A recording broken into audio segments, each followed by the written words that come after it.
Hey guys, welcome to another video on the Inside Spurs Show. Happy Saturday morning to you all. I'm Andy, I'm your host, and we're talking Spurs, and we're talking more and more transfer news.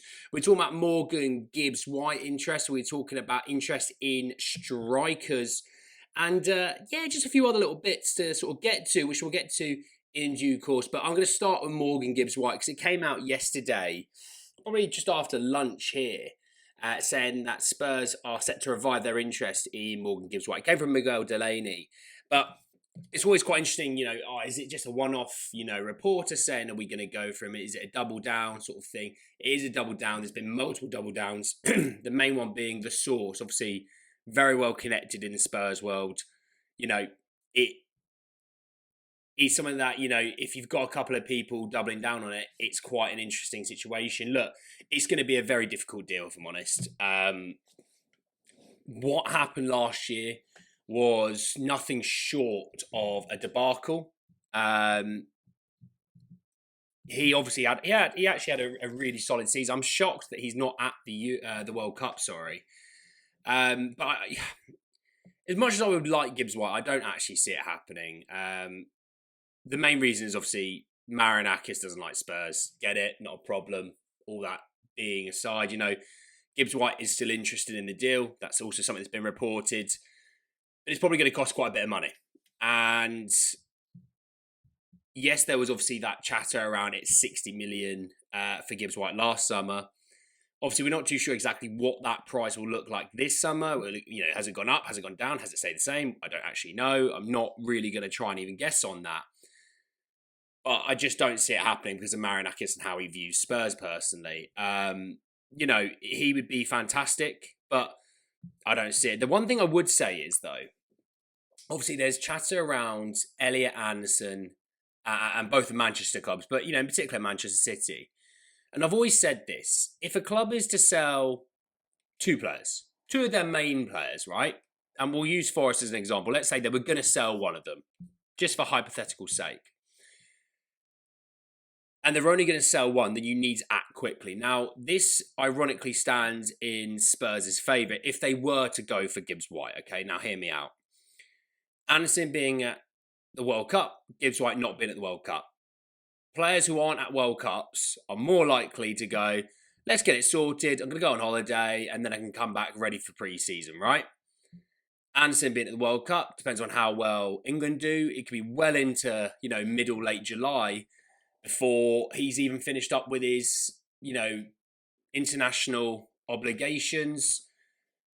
And before you know it, the season's here again. But, we sit here end of May, 30th of May. If Spurs are going to go for him, and they are genuinely going to go for him, then they need to go quick. Don't let it get to a point where City have sorted the Anderson deal, or United, or, whoever sorted the Anderson deal. Get there before that, because as soon as they sell Anderson, the asking price goes up by another 10, 15, 20 million easily, So there's that. I'm going to talk a little bit about striker situation, because Alistair Gold saying that Spurs are expected to sign a new striker this summer. Now, obviously, look, you've got Richie and you've got Solanke. You've got guys coming through, with Scarlett, Lancashire, Melier, quite a few players coming through, right? Now, look, there was chatter in, I think it was March, late February, early March, that Newcastle were interested in Solanke. Okay, now that was a summer move they were going to plot, obviously. So not sure where we're at with that. Now, Everton, Richarlison, there's always been that interest the last few years from Saudi, even Richarlison. So we'll see on that front. But Spurs have had underwhelming performances, really, for the last year on the striker front. And yes, there's been injuries, and that plays a part, and you can never take that away from the situation. But in reality, it's not been good enough. Now, one thing I would say is I've always been of the mindset that you build a team around and then you put the striker in. We always had Harry Kane and went, he'll do it all. Whereas actually you should have built the team to suit Harry Kane. It's what England managers have absolutely failed. And it's what Vincent Kompany has absolutely smashed at Bayern Munich. There you go. I'm building the team. Stick the guy up front. Bosh. There you go. Oh, look, he's the best player in the world. Oh, shock. Right? So, that being said, for me, you build a team around and then you put the striker in, right? Spurs have a lot of holes. I'm not trying to sugarcoat that. Yes, they're starting to do some business to try and fix a few things. There'll be players leaving, as we know, players' contracts running out, that sort of thing. But in terms of strikers, I don't know who they'd go. There's obviously been that Marmoush link before. Will they go there? Maybe. I mean, there was a report 2 weeks ago, 2 weeks ago from Nicola Shearer saying that Spurs have shown an interest in Serhou Guirassy from Dortmund. Again, a player that we've been linked with previous as well. Good player, goal scorer. Again, it matters what De Zerbi really wants out of his striker, because Marmoush and Guirassy are two extremely different footballers. Marmoush is different to Solanke, different to Richarlison. So it really matters what he's going to want out of his striker situation. But look, in reality is, yes, we probably need more going on up front. I'm not denying that, but we need more going on, ironically, in the midfield and the attack. I mean, Spurs defensively, once De Zerbi took over, actually got quite solid defensively. And we've always had that. We've always had the ability to be solid defensively. But, Frank and Tudor really weren't those sort of guys.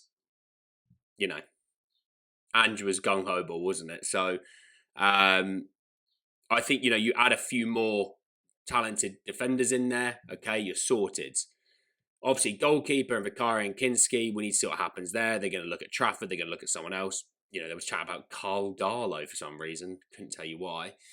But obviously in the attack, getting players back fit, getting Maddison back fit is going to help the attack, because the idea is you need to be able to progress the ball to the attack. And in reality, our attackers have had to work so hard with their back turned towards goal to get the ball that we always seem to just rotate the ball backwards. We need guys like Kudus was like this, that even under Thomas Frank, where the football was so negative and crap, that he still managed to find a way to get the ball on the half turn, or get the ball when he could face a defender up. We've not had enough of that, so we need to work on that. And that's why I think players like Savinho will work. I do. But looking at it, they've got to be able to feed a striker, so it works in both ways. Do you develop a team around the striker? Do you put the striker in and then develop around him? It really matters what. But if you were to add a Marmoush in and then sprinkle in, for example, I'm just saying Marmoush out of it, as an example. Even if you were to get two from City, Savinho and Marmoush, it's not outrageous. And I think you would really develop. And I think Marmoush would develop massively. I think he struggled a little bit at City, really under, sort of behind Haaland, with everything going on. He's been playing midfield a little bit. So I think that could work personally. And that's the one that I'm most intrigued by. Obviously cost effective. I don't know how much it would be really. But yeah, we'll sort of see. But Spurs, we're going to be active. We know that. I'm going to be talking a lot about chances. We know that. It's purely down to the fact that Spurs are going to be linked to everyone under the sun. So let's see what happens. Thanks very much for watching. I'll speak to you all very soon. Take care and peace.